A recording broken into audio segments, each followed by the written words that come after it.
La crise du coronavirus a obligé la France à revoir tous ses événements. Concerts, spectacles et festivals ont été annulés ou reportés, mais aucune date n'est encore donnée pour leur réouverture.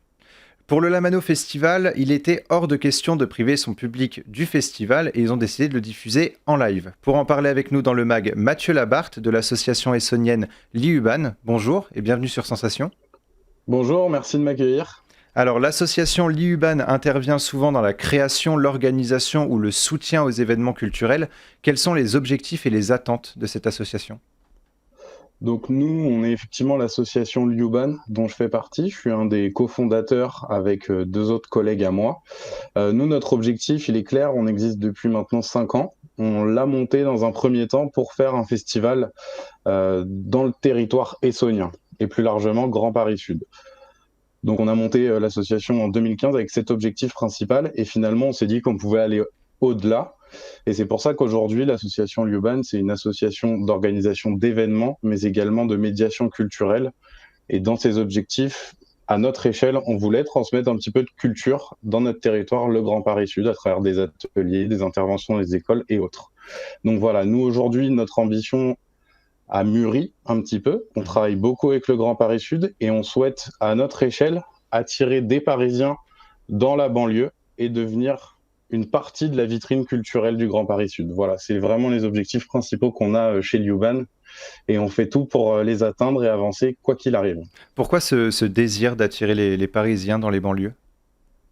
Bah, nous, on est tous jeunes dans l'association. Oui. Moi, aujourd'hui, j'ai 24 ans. C'est à peu près la moyenne d'âge qui gravite autour des différentes personnes. Et on a l'habitude, nous, de sortir beaucoup sur Paris. Mais on sait qu'aujourd'hui, il y a beaucoup de capacités dans cette banlieue. Paris, c'est la capitale, mais il y a aussi une vocation avec toutes ces agglomérations de Grand Paris dont nous, on fait partie dans le Grand Paris Sud, c'est d'étendre cette capitale. Et on veut montrer un beau côté et une belle image et montrer qu'aussi en banlieue, il est possible de s'y rendre facilement et d'avoir accès à une culture qui est tout aussi efficace. Alors avec l'annonce du confinement, le monde de la culture s'est mis sur pause. Concerts, spectacles et festivals ont été annulés ou reportés. Comment s'est organisée l'association face à l'annonce du gouvernement le 16 mars dernier? Ah bah cette annonce, elle était attendue, hein. Je crois que c'est un record d'audience au niveau de la télé. On l'a regardé, hein, Oui. tous en étant confinés. On attendait Oui, oui. on attendait une espèce de lumière, un petit peu, savoir où on allait mettre les pieds. Nous, si vous voulez, en mars, notre festival devait se tenir le 27 juin prochain. On se demandait si on allait pouvoir passer entre les mailles du filet, mais il s'est avéré qu'on a vite compris que non. Mhm. Pour autant, le président n'a pas été très clair à parler de grands festivals. Alors, et c'est là que nous, on s'est demandé, est-ce que le Lamano Festival aujourd'hui, pour sa 5e édition, est un grand festival? Avec beaucoup de modestie, on s'est dit que non. Mais on a réalisé qu'effectivement, les grands festivals étaient à partir de 2 000 à 3 000 personnes. C'est à peu près l'objectif, nous, qu'on a par an. Mais surtout que les lieux culturels, et nous, notre festival se passe au plan à Ris-Orangis, resteraient fermés. Donc voilà, on Alors, a appris cette nouvelle en comprenant qu'on allait devoir annuler malheureusement, mais comme beaucoup d'autres. justement, depuis sa création en 2015, l'association organise le Lamano Festival. Cette année, il devait avoir lieu le 27 juin, Mmh. mais loin de vouloir vous résoudre à annuler cet événement, pardon, vous avez décidé de l'avancer et de le diffuser en live pendant 3 jours. C'était du 8 au 10 mai. Est-ce que ça a demandé beaucoup d'organisation pour avancer le festival et surtout le mettre en live? Bah nous, on a la chance d'avoir une équipe dynamique. Donc effectivement, cette idée, elle nous est venue justement suite aux annonces du gouvernement. Nous, on était sur une année particulière. On fêtait notre 5e anniversaire. Mhm. Et cette année, en décembre 2019, on devait lancer notre première édition du Lamano hiver au plan. Mais suite aux mouvements sociaux qu'a traversé la France, l'ensemble des transports étant rompus, on a dû annuler ce Lamano hiver. Donc nous, on s'est dit qu'il fallait pas qu'on se résigne et on ne devait pas faire une année blanche pour notre 5 ans. Donc on s'est dit qu'on allait prendre du temps et réagir très vite et monter un festival en ligne, effectivement, au vu de la période. Donc il a fallu réagir vite, mais on a fait avec le temps et on est plutôt content. Alors un festival en live, ça peut perdre un peu de sa saveur et pourtant vous avez réussi l'objectif. Quel est le bilan de ce festival? Bah, le bilan, il est bon. On a un peu navigué à l'aveugle. C'était tout nouveau pour nous. Je crois que ce format, alors il n'est pas inédit, hein. D'autres l'ont fait avant nous, mais on commence à le voir de plus en plus et je pense qu'on va le voir de plus en plus. Aujourd'hui, ce festival, il nous a apporté une visibilité parce qu'on a réussi à faire 100 000 vues sur le festival grâce à l'effort de nos équipes et l'ensemble de nos partenaires. Donc ce bilan, il est très bon. Maintenant, effectivement, ça n'a pas la même saveur quand même que de voir des festivaliers venir danser, se rencontrer, partager au sein du Lamano Festival, c'est sûr. Alors à titre personnel, est-ce que du coup les lives peuvent prendre le pas sur les festivals qui se passent en plein air?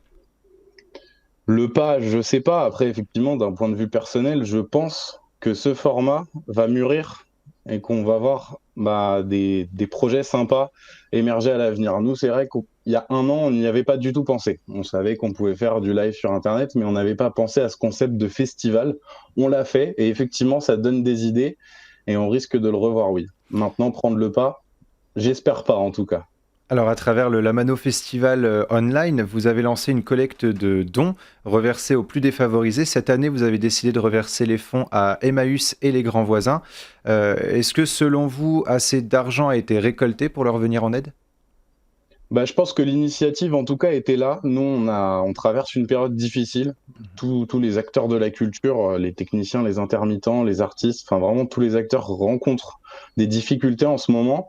Mais nous, on a réussi à relativiser et se dire qu'on n'était peut-être pas les plus malheureux et qu'aujourd'hui, face à cette période, d'autres œuvrent pour les plus démunis et surtout d'autres subissent cette période bien plus que nous. Euh, donc, on s'est dit qu'il fallait s'associer à ces deux associations. L'objectif, honnêtement, étant donné que c'était la première fois qu'on faisait un format en ligne et qui plus est avec une récolte de dons, on s'était dit à peu près 500 euros, ça me semblerait être un minimum pour être content de donner à deux associations. Aujourd'hui, on est à 450 euros. La cagnotte tourne toujours, donc on verra à la fin de la semaine. Mais voilà, on n'est pas loin de notre objectif, même si on navigue à vue. Et on est très content, en tout cas, d'avoir pu, à notre échelle, participer à cette aide aux plus démunis, La, quoi qu'il arrive. la cagnotte est disponible jusqu'à quelle date? Jusqu'à la fin de la semaine. Donc voilà, n'importe D'accord. un Enfin, don quel qu'il soit est le bienvenu, mais effectivement jusqu'à vendredi. la cagnotte, je vais rectifier plutôt la possibilité de faire des dons pour éviter Mm. de se méprendre. Emmanuel Macron l'a annoncé, Édouard Philippe aussi, les festivals ne sont plus autorisés pour le moment et les rassemblements de plus de 5000 personnes sont interdits jusqu'au mois de septembre. Est-ce que Mm. cela veut dire que l'activité de l'association qui s'engage à promouvoir la culture s'arrête elle aussi? Non, ça veut pas dire ça. Maintenant, elle va être forcément modifiée. On est justement dans une période où il va falloir penser à la saison prochaine finalement. On a déjà mis une croix sur cette année, en tout cas de ce qui est sur la médiation culturelle de notre côté et l'organisation d'événements. Maintenant, il va falloir repenser, je pense qu'il faut repenser notre façon de travailler et de proposer la culture sous d'autres formats également. Alors l'année dernière, en hiver, le Lamano Festival n'a pas pu être fait. Est-ce que c'est une volonté pour vous de le faire pendant l'hiver 2020? Alors, vu qu'on est à deux annulations, aujourd'hui, c'est vrai qu'on navigue encore, hein, c'est très flou, on sait pas ce qui peut se passer, on peut être très vite reconfiné, ça peut durer comme je l'espère, ça peut très vite cesser.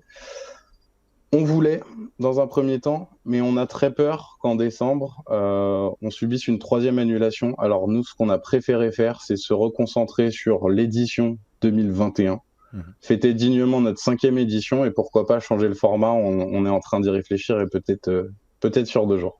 Alors en quelques mots, depuis le confinement, les événements culturels sont compromis, le monde de la culture avance dans l'incertitude. En quelques mots, est-ce que vous craignez un éloignement des citoyens vis-à-vis des événements culturels? Honnêtement, moi, c'est mon avis personnel, je ne pense pas. Je pense que la culture fait partie des loisirs de tous les Français, se rendre dans des événements qui plus est pluridisciplinaires, accessibles à tout le monde. Je pense pas, et en tout cas, je l'espère pas. Il y aura peut-être du coup un rebond, entre guillemets, de ce désir d'aller vers la culture de la part des citoyens, pardon, on l'espère en tout cas. Merci beaucoup, Mathieu Labarthe, d'avoir été avec Eh ben, nous merci à vous. dans le MAG. Et puis, Je merci rappelle à juste Radio que vous... Sensation, Allez-y. en tout cas, d'avoir été. Oui, merci à Radio Sensation, en tout cas, d'avoir été partenaire du festival. Et puis, à l'ensemble de nos partenaires qui verront aussi ce moment. Eh bien, Merci beaucoup. merci à vous et on espère que la culture pourra très vite refaire partie de notre quotidien. Et pour revoir ou réécouter cette émission, rendez-vous sur notre site et application Radio Sensation.